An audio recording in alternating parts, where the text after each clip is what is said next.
This is the Roland D-10.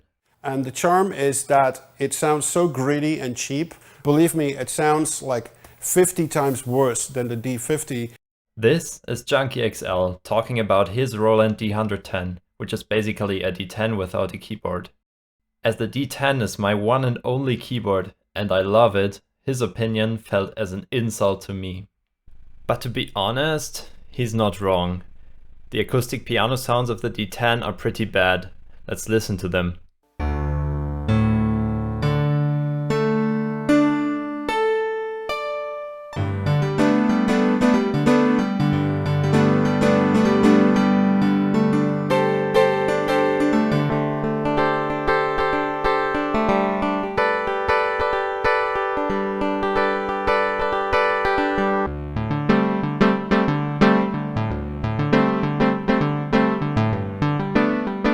I, for one, do not particularly enjoy playing these sounds, so I started to make my own acoustic piano. I noticed that the sound engine of the Roland D-10 is quite capable. Even though my first attempts didn't sound more realistic than the factory sounds, I enjoyed playing them more. Over time I kept tweaking the sound until it sounded like this.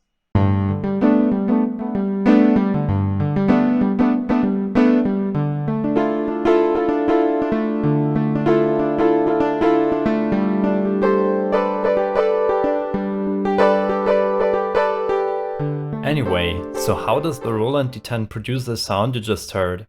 And the answer is by utilizing the ring modulators, one of the D10's lesser known features. What is a ring modulator? It's actually very simple. It multiplies two signals. This figure from the D10's manual demonstrates it very nicely. Suppose you have a high frequency signal and a low frequency signal. The low frequency signal will essentially modulate the amplitude of the high frequency signal. Additionally, the D10 gives you the option to mix one of the original signals back to the ring modulated signal. With this technique you can create very complex and rich sounds. You no longer have a low note and a high note playing on top of each other,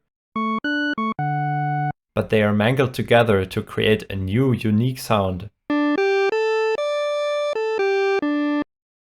And now I'll show you how we can use the ring modulator to create our own piano sound. If you want to follow along, here is a list of all the parameters of my preset on the screen. Or if you prefer to download a sysx file, which you can then upload to the Roland D10, you can find a link to one in the video description. The sound uses all four available partials. I'll start by isolating the third partial.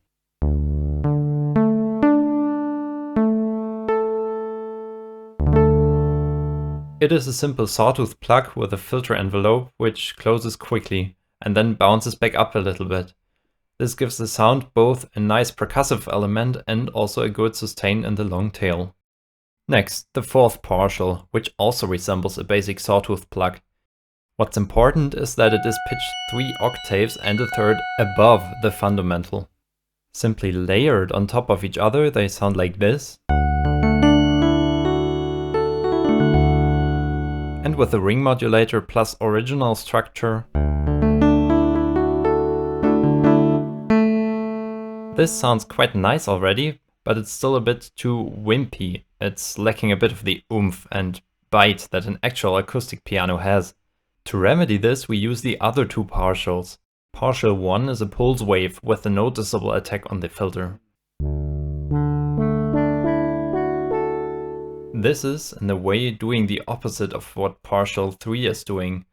The two complement each other and create a nice subtle motion within the sound. Last, partial 2 is very similar to partial 4, with the major difference that it's only 3 octaves above the fundamental. Partials 1 and 2 layered on top of each other, and with ring modulator plus original.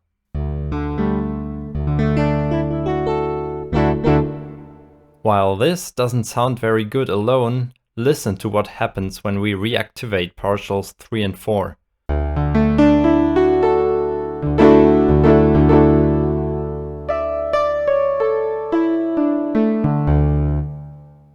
Maybe this sounded like magic to you. And indeed there's a lot more to it. A lot of effort went into tweaking the envelopes, key follow settings and whatnot. The end result is a sound which has a nice dynamic range and sounds decent across all octaves.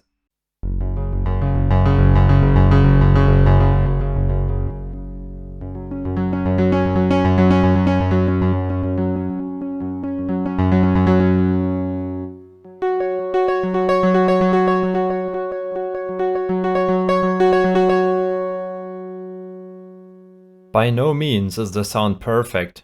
It can likely be improved further. I have tried, but so far couldn't come up with any improvements which didn't also break something. Feel free to mess with it if you're lucky enough to own a Roland D-10 or D-20. And by the way, the same technique I showed you can be used to create other sounds, like for example this beautiful lead sound.